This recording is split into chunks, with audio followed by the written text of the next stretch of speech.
Hello, teachers and students. This is Carla Dalton. I'm a teacher at Byron Nelson High School, and I wanted to introduce you to Desmos test mode that can be used on the Chromebooks. So the first question is, how are students going to be able to access the test mode when they are taking their test? Well, they will access it before they log into their Chromebook. So before you log into your Chromebook, on the bottom left-hand side, you're going to see your apps bar. So you can click the apps, and that's going to open up the apps that are accessible before you log in. And so you'll have this app here that's called Desmos Test Mode. What that's going to do is that's going to put it into, it's called kiosk lock mode, and it's going to make it to where the students cannot open up any other browsers. They can only have it on the Desmos test mode. Okay, once the student opens up the Desmos test mode, this is what it's going to look like. And so there's a couple of features that I want to point out that you can do on Desmos. So first of all, when we're looking at the linear equations, you can obviously type it into slope-intercept form. So y equals, now I'm going to do y equals 1/4 x, and so you can use your computer keyboard, and that's what I'm using right now. When you use your computer keyboard to do a fraction, you just do 1 and then hit the slash bar for divided by 4, and then just move your cursor over to put the x, and then I could put the +3 there. Okay, now if you're not wanting to use your computer keyboard, and a lot of students will want to use this keyboard down here, you could just do y equals, and then same thing, you would want to hit the division symbol. So 1 divided by 4, and it'll automatically put it in fraction form, and then just hit the cursor over, hit x, and then +3. Okay, so because I've done this twice, I'm just going to cancel off this one. So if you'll hit the X, that'll delete the whole line there. Another thing that you can do from this line right here is you can change the color. So if you press this color, if you press the color once, it'll just turn it off. If you hold down your mouse, it'll open up a color wheel, so you can click what color you want. You can make it red, you can make it orange, you can make it any color you want, but you can also make it a dashed line, or you could make a dotted line as well. Okay, so again, that's just from holding down this circle. Just hold it down with your mouse, and then it'll open it up. Okay, the other thing, you can also type an equation into standard form. So 2x minus 3y equals 7. It'll graph that. We could also do point slope form. So y minus 7 equals, let's do 2/3. So 2 divided by 3, x minus 2. Okay, and so this is one really cool feature about Desmos, is that it does not matter how you type in your equation. It doesn't have to just be in slope-intercept form. It can be standard, it can be point slope form. Okay,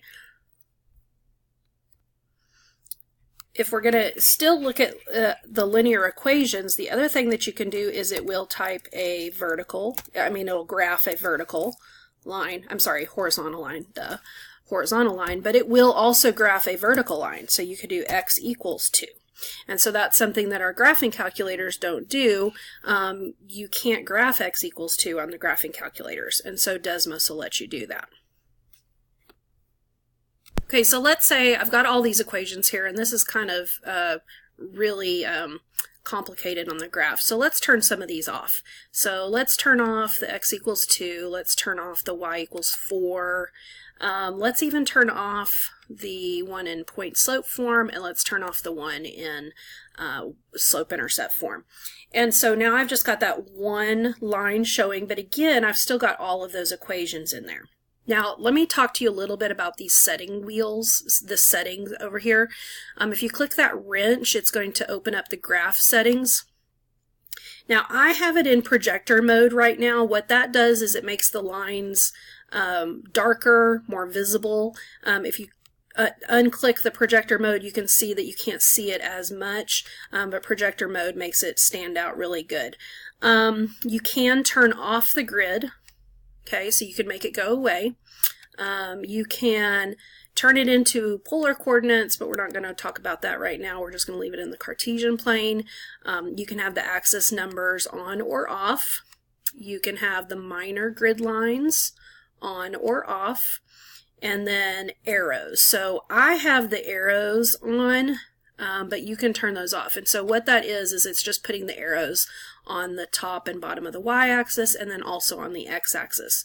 Okay, if you just want on one side, like you just want the arrow going up and the arrow going to the right, you can do that as well.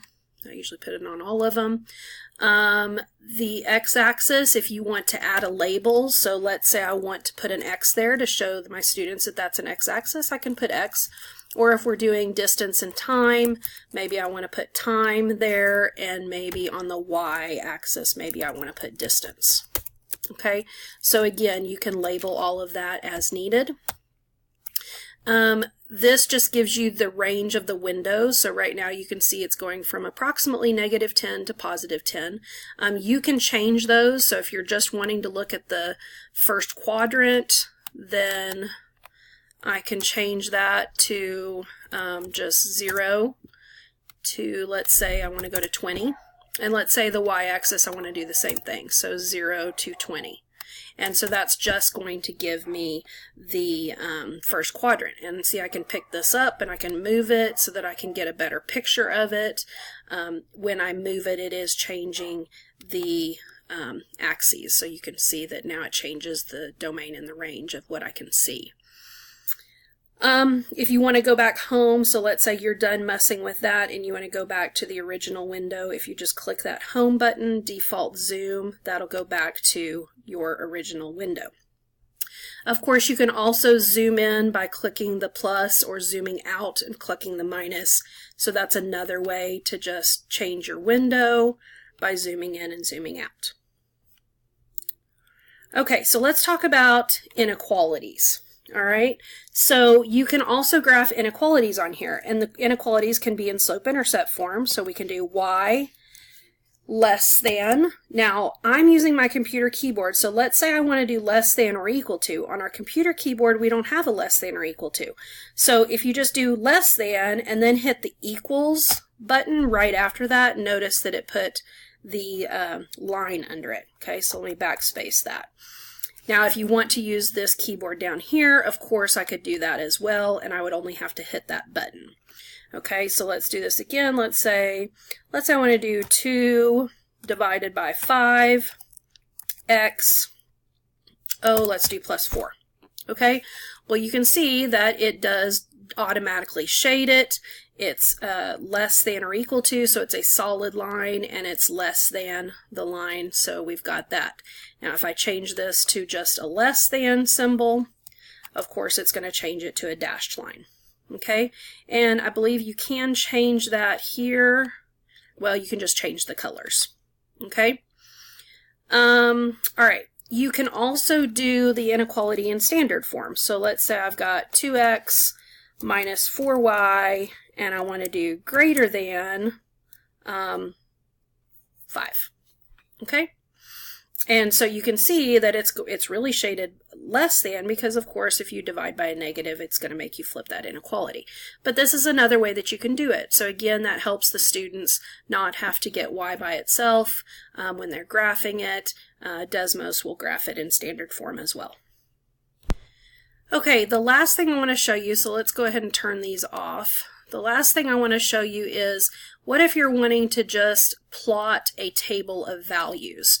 If you click on this plus sign up here, you're going to have two options. You can add in an expression, or you can do a table. So if I want to do a table, well, look, I can do that as well. Let's say I want to do 0, and then I want to do -2. So I want to do the point 0, -2. So you can see that it put that red dot there. Okay, well, let's do another point. Let's do 4, 5. And you can see that it puts another point there. And so again, this helps as well.